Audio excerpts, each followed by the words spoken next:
This will be in context of the hot topic nowadays, which is systems of engagements.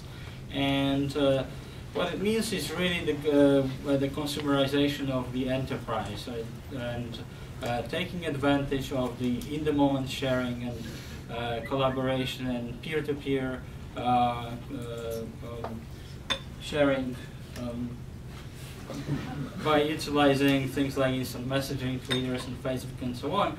The thing is, though, even if you apply these technologies in the enterprise, they have little value if they're not hooked onto those systems of records, your ERP, CRM, order management systems. And this is where the mission-critical data currently lives. And one way to think about data integration is obviously data warehousing, but somehow we end up knowing more about what our friends have been doing last night, and not so much about the enterprise and our businesses. And that's because those systems are not properly integrated together. In order to achieve this kind of level of interactivity, I think we need to start thinking about data integration in an entirely different way. So right now, typically, you would use so-called ETL processes, which would load data overnight across the different databases into a data warehouse that is supposed to be central and a single version of truth. What ends up happening over time is this warehouse gets kind of out of touch with the systems of record, and there's typically going to be more than one of these warehouses, which sort of defeats the purpose of decentralization. So what we are proposing is resource-oriented architecture, and what I mean by that is to think about data integration in terms of references to data at source rather than copies of the data. So still you're allowing for a central access point, but avoiding the data copying. Now, if it's hard enough to make your ways around the data within the organization, things get a whole lot more complicated if you're taking the mobile applications and web applications into the mix. And the reason for that is quite simple. You have this firewall in between the two worlds, and you also have the different sets of APIs on each end of the firewall. So you have a client server and maybe a service-oriented architecture governing the transactional aspects of your systems of record, and then you have HTTP and RESTful APIs that are powering today's web and mobile applications. So how do we bridge the two together?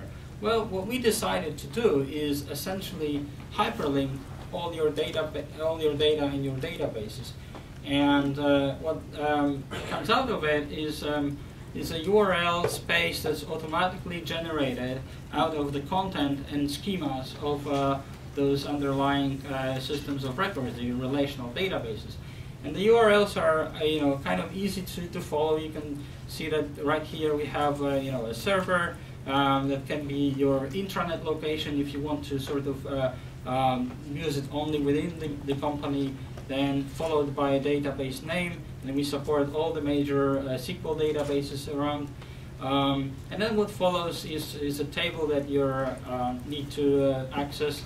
And finally, the filtering, which is composed out of the field name and the value to filter on this table. So in this case, we'll be looking at customer ALFKI from a customer table in a Northwind database, and we'd like the result represented as an XML document.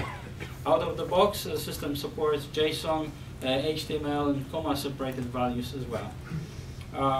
All the related records become hyperlinked, and in situations where this automated URL construction is not sufficient, we have the ability to map complex SQL queries as well. So if you install things like this, our product in a DMZ, what you end up getting is an ultimate generic database gateway that is capable speaking SQL on one side of things and REST HTTP API on the other side of things. And those things being the two firewalls that you see in the middle.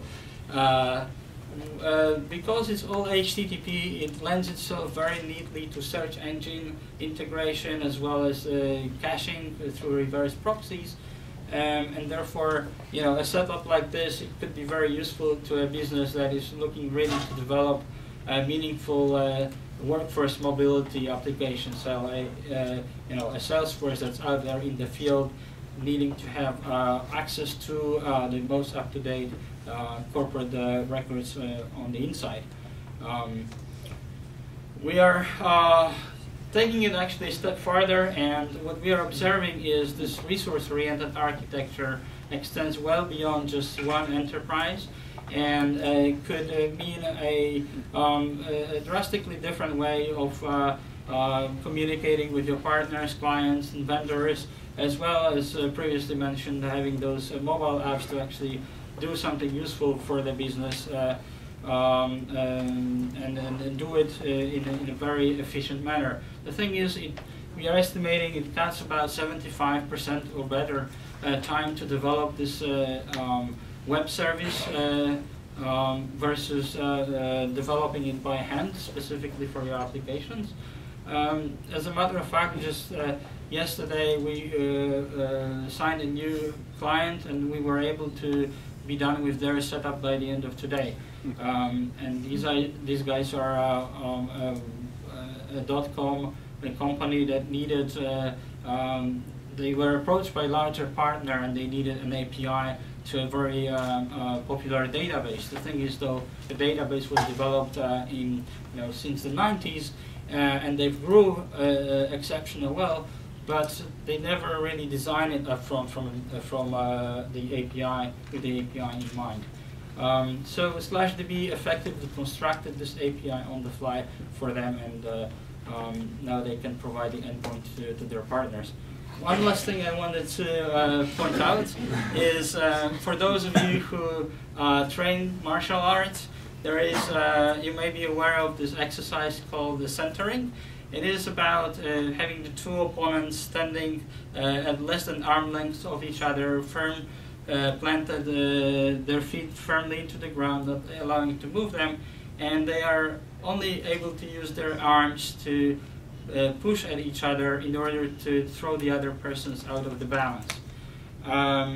So SlashDB is the little kid in this picture, and it sort of depends on the good advice of our mentors and the affinity and the executives such as yourselves with affinity to innovation to help us sort of determine what the outcome will be. Is the kid going to topple over the giant, or is he going to get smacked out of the ring?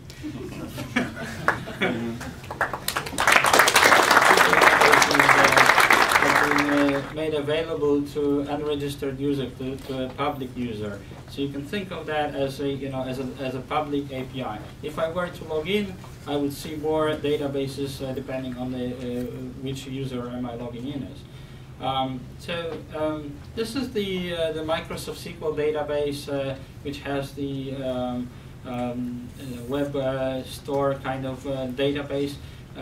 What's interesting though is none of it had to be specially coded.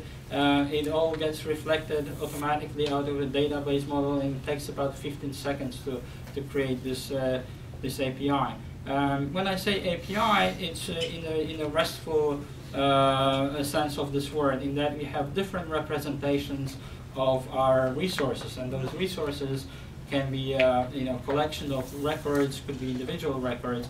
As I'm sort of clicking through, you can see how the URL kind of naturally progresses to something that we looked at and explained in the slide. And I'm looking at the HTML representation of the customer record. The neat part is that at any moment I just flip to a JSON representation, which, as you well all know, is the format favored by web and mobile applications nowadays. As well as XML representation, which is kind of the enterprise markup language of choice to transmit different data sources. There is more. Unfortunately, I've run out of time. If you have interest in this, I'll be more than happy to show you this in the context of your work.